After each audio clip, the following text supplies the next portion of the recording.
Hi friends, ನೀವು ನೋಡ್ತಾ ಇದ್ದೀರಾ ವೀಳ್ಯದೆಲೆಯ ಹಾರ.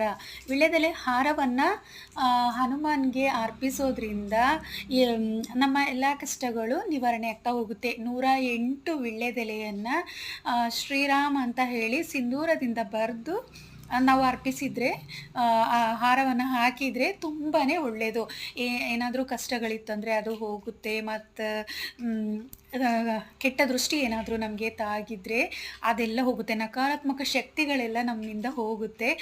ಮತ್ತು ಹೆಲ್ತ್ ಪ್ರಾಬ್ಲಮ್ ಏನಾದರೂ ಇತ್ತು ಅಂದರೆ ಅದು ಕೂಡ ನಿವಾರಣೆ ಆಗುತ್ತೆ. ಹನುಮಾನ್ಗೆ ಮಂಗಳವಾರ ಅಥವಾ ಶನಿವಾರ ಹುಣ್ಣಿಮೆಯ ದಿನದಲ್ಲಿ ಇದು ವೀಳ್ಯದೆಲೆಯ ಹಾರವನ್ನು ಹಾಕೋದ್ರಿಂದ ತುಂಬಾ ಯೂಸ್ಫುಲ್ ಅಂತ ಹೇಳ್ಬೋದು. ತುಂಬಾ ಒಳ್ಳೆಯದು. ನಿಮಗೆ ಯಶಸ್ಸು ಅನ್ನೋದು ಸಿಗುತ್ತೆ ನಿಮ್ಮ ಕೆಲಸ ಕಾರ್ಯಗಳಲ್ಲಿ.